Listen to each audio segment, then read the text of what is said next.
తనకి సక్సెస్ఫుల్గా మంచిగా పెళ్లి ఫిక్స్ అయిన తర్వాత ఒక చిన్న ట్విస్ట్ ఉంటుంది ఒక జాతకం. హలో మామ, welcome to our YouTube channel movie సైక్స్. ఈ రోజే ప్రసాద్ ఐమాక్స్లో ఒక సినిమా చూసా. సినిమా పేరు వచ్చేసి సారంగపాణి జాతకం. ఇది ఎవరి మూవీ అని అంటే మన ప్రియదర్శి గారి మూవీ. అంటే రీసెంట్గా కోర్ట్ సక్సెస్ తర్వాత రిలీజ్ అవుతున్న మూవీ.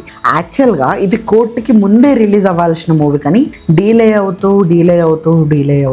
లేట్ అయింది. సో ఈ మూవీ ప్లాట్ ఏంటంటే, అసలు ఎందుకు చూసా అంటే, ఇప్పుడు మన సారంగపాణికి జాతకాల పిచ్చి అన్నమాట. చిన్నప్పటి నుంచి తన లైఫ్లో జరిగినవన్నీ జాతకాల వల్లనే జరిగింది అని నమ్ముతూ ఉంటాడు. అలాంటి లైఫ్లోకి తనకి సక్సెస్ఫుల్గా మంచిగా పెళ్లి ఫిక్స్ అయిన తర్వాత ఒక చిన్న ట్విస్ట్ ఉంటుంది ఒక జాతకం వల్ల. సో అక్కడి నుంచి తన లైఫ్ ఎలా టర్న్ అయింది అండ్ తర్వాత ఏమేమి జరిగినాయి అనేది మనకి కంప్లీట్ స్టోరీ.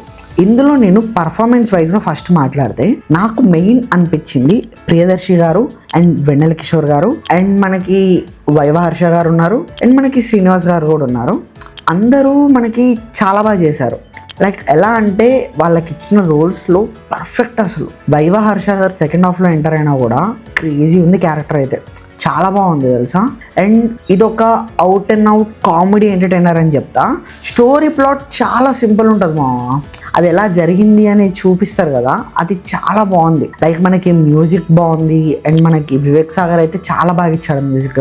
అండ్ మనకి సాంగ్స్ కూడా ఎక్కువేమి ఉండవు, ఒక 2 or 3 సాంగ్స్ ఉంటాయి స్లోగా. అవి చాలా బాగున్నాయి అండ్ వర్కౌట్ అయినాయి కూడా. అండ్ మనకి ఇంకొక విషయం ఏంటి అని అంటే, ఇందులో హీరోయిన్ గారు మన రూపా గారు అయితే చాలా క్యూట్ అనిపించింది, చాలా బాగా చేసింది. And everything cost and crew చాలా బాగా చేశారు. ఎడిటింగ్ అండ్ సినిమాటోగ్రఫీ కూడా ఓకే, మరి అంత బోరింగ్ కొట్టలేదు. నేను థియేటర్లో చూసింది ఫస్ట్ షో అనమాట, 9 o'clockకి ప్రసాద్స్లో. మన హీరో హీరోయిన్ వాళ్ళందరూ వస్తూ ఉంటారు and everyone in the theatre was thoroughly enjoyed. చాలా బాగా ఎంజాయ్ చేశారు మూవీ. నా పక్కన సీట్లో ఎవరు లేరు, లక్కీలీ నేను కింద కూర్చున్నా, కానీ నేను నవ్వి ఉండే. నా పక్కన ఎవడని ఉంటే వాడిని కొట్టి సాగొడుతుండే. నేను అంత ఎంజాయ్ చేశాను నేను మూవీ అయితే. సో మీరు ఏ డౌట్స్ లేకుండా మీరు థియేటర్కి వెళ్ళి చూడొచ్చు. It's an out and out comedy entertainer.